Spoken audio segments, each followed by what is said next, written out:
Volvemos al diálogo abierto aquí por TV Perú para hablar, Maite, sobre los maestros y justamente este último nombramiento que se ha aprobado en el Parlamento.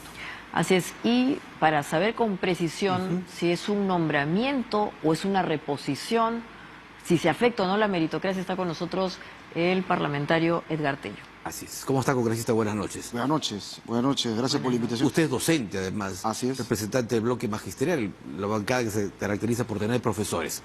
Y usted ha sido enormemente defensor justamente de los derechos de los maestros. ¿Esta es una reivindicación? ¿Es, como decía Maite, es una reposición o es un nombramiento? A ver, ¿cuál es la real figura? Bueno, hay que precisar que la ley de reforma magisterial nació como una ley meritocrática, pero en la práctica no era meritocrática, sino era una ley que discriminaba y despedía a profesores.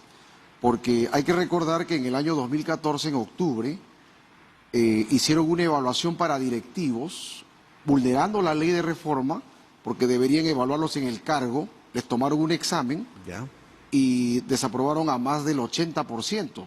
Entonces, en el año 2014, en octubre. ¿Pero los desaprobaron o es que ellos no lograron aprobarla? No, es que una evaluación se da para justamente ver las capacidades del docente, en este caso de los directivos, pero cuando los porcentajes van por encima, ya vemos que no va para una evaluación de capacidad, sino va direccionado a desaprobarlos. 80%. Mire, yo quiero terminar la idea, porque luego en enero se dio una evaluación, o mejor dicho, retiraron a los que no tenían título, que eran interinos.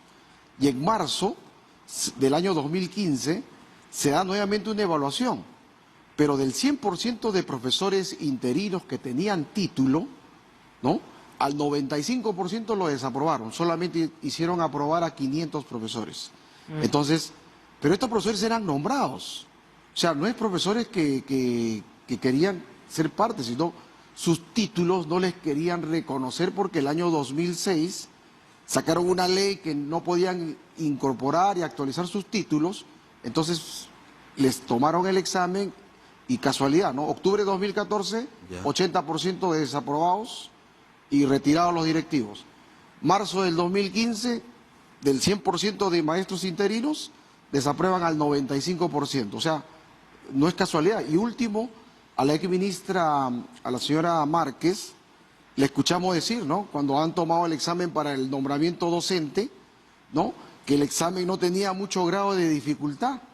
¿Qué pasa con los especialistas? No tienen que trabajar para que tengan mayor grado de dificultad. Es decir, no estamos trabajando meritocracia, sino estamos trabajando en función de poner evaluaciones con grados de dificultad para que la gente no apruebe.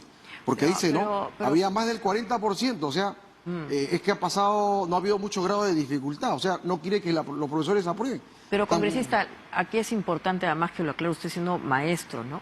El hecho de que estén nombrados no quiere decir que no hayan evaluaciones, porque evidentemente el rol de un maestro es relevante socialmente, necesita actualizarse, obviamente también tiene que estar en función a las demandas de los tiempos. El nombramiento no quiere decir que tenga una estabilidad perenne y que obviamente no pueda ser removida si es que no se cumple con algún tipo de meritocracia, ¿o no? La evaluación es necesaria y la ley del profesorado establecía la evaluación integral, pero los profesores, ¿no?, lo que requerían era una evaluación para incorporarse, ¿no?, porque ya eran profesores estables. Tampoco en la ley del profesorado existía el nombramiento absoluto, era la evaluación permanente, pero con este tipo de evaluación se ve claramente que no había una intención de incorporar. Pero usted está de acuerdo con que hay que evaluar. Claro, pero o sea, no está en desacuerdo. Lo que estamos en desacuerdo es el tipo de evaluación para excluir, ¿no?, desaprobar, porque mire, a estos profesores interinos que tienen título, los desaprueban, los sacan, los retiran, los despiden y luego los vuelven a evaluar porque cada año para contratar profesores les toman una prueba única nacional y aprueban los profesores y los vuelven a contratar. Es decir, les quitan sus beneficios sociales y les ponen un régimen temporal. O sea, los despido para no reconocer beneficios sociales, pero los vuelvo a contratar porque me faltan profesores. ¿Cuántos ingresan automáticamente ahora a la administración pública? Bueno, no es automáticamente, ¿no? Es un derecho que por justicia les corresponde de profesores que tienen 20 años, otros 25, ¿Pero son de universidad o que de se están pedagógicos? reponiendo en sus plazas. ¿Vienen de universidades o de pedagógico? Bueno, la ley establece que el profesor puede tener el título a nivel pedagógico y a nivel de universidad, ¿no? Lo importante es que tienen el título. Claro, pero si no aprueban estas evaluaciones, ahí también hay un cuestionamiento, porque ¿por qué tendría que haber interés en desaprobarlos, como usted dice? No tiene mucha lógica eso, ¿no? O sea, si son evaluaciones objetivas, ¿no es cierto? ¿O no? Son exámenes, ¿no? Por eso, pues son objetivos. Mire, usted me da la razón ahí, ¿no? Porque ya estamos viendo que estas evaluaciones no están sirviendo para medir la capacidad, sino para desaprobar profesores. Y es la evaluación que la ministra también actual ha manifestado, que a partir del 2024 se viene la evaluación de permanencia. Es decir, ya va contra todos los profesores que obviamente están en la ley de reforma magisterial, inicial, primaria, secundaria, que ya es una alerta, ¿no? Que ya, si no pasas el examen 3 veces de acuerdo a la ley de reforma, también te va afuera. No, porque yo lo que le estoy preguntando es que las va en ese evaluaciones son sentido. para la idoneidad. O sea, Pero una no cosa es es que que- estén nombrados y otra cosa es que sean idóneos para el cargo. Por eso justamente le preguntaba si usted está de acuerdo con que se hagan las evaluaciones.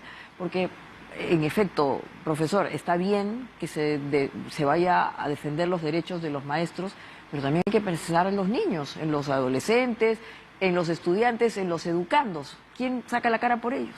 Ese es el interés fundamental, ¿no? Pero últimamente se utiliza el nombre de los niños, pero han sido ministras, ministros, pero entran al ministerio solamente a hacer negocio, ¿no? A sus consultorías, su ONG, a sacar, digamos, currículas que no obedecen a la realidad del estudiante, porque se ha demostrado que ha habido currículas que se han hecho en escritorios en los pisos más altos, pero no se han socializado con las problemáticas del distrito. Acá en Lima hay una problemática diferente en el cono sur, cono norte, San Juan del Urigancho, y qué hablar de las regiones. Si nos vamos a Madre de Dios, nos vamos a Loreto, nos vamos a Puno, nos vamos a Huancavelica, son realidades totalmente diferentes y necesitan un currículo nacional que obedezca a la realidad de nuestros estudiantes, Pero lo que no necesitan- una copia de currículo. Pero lo que también necesitan los chicos es maestros competitivos. Claro. Estamos en un mundo competitivo en donde la evaluación es permanente. Los chicos hoy no trabajan 20 ni 30 años en un lugar. Se cambian cada 2 o 3 años porque ven mejoras económicas, pero que a la par van con la meritocracia. Entonces, ¿por qué por qué no podemos tener maestros eficientes, competitivos, de calidad, que se superen y que sean evaluados cada cierto tiempo con total normalidad para seguir no solo mejorando su currícula, sino además obteniendo mayores recursos, mayores ganancias? Yo quiero precisar que el maestro no está en contra de la evaluación, quiere evaluaciones, pero evaluaciones que sirvan para perfeccionar, especializar, de alguna manera eso va a contribuir, así como lo hace, en algún momento comparaban la educación de Finlandia con Perú, ¿no? En algún gobierno comparaban la educación de Finlandia, la educación en otros lados. Finlandia evalúa a sus maestros, pero para perfeccionarlos, especializarlos, llevarlos a estudiar dentro de Finlandia o fuera de Finlandia. En cambio aquí, lo que pretenden, esta falsa meritocracia, porque no es meritocracia, hoy en día vemos que en el nombramiento de maestros, ¿no? Vemos cómo la tecnología ha avanzado, pero sin embargo en la evaluación, en la aplicación se agrede, se maltrata, ¿no? Porque el 2022 se anunció 90.000 plazas para nombramiento, luego con oficio, directiva, desaparecieron 20.000 plazas, ¿no? Del proceso, y debería adjudicarse por estricto orden de mérito, no por la clase modelo, por la segunda fase clase modelo, o entrevista personal, que es una evaluación totalmente subjetiva. Pero la Y clase ello- modelo también es una forma de evaluación, ¿no es cierto? Estará en base justamente a una metodología, a elementos que justamente demuestran que el maestro tiene capacidad de transmitir conocimiento. Pero es totalmente subjetivo, ¿no? Porque también se presta a irregularidades, como ya se han visto, y hay denuncias también de varias instituciones, varios profesores.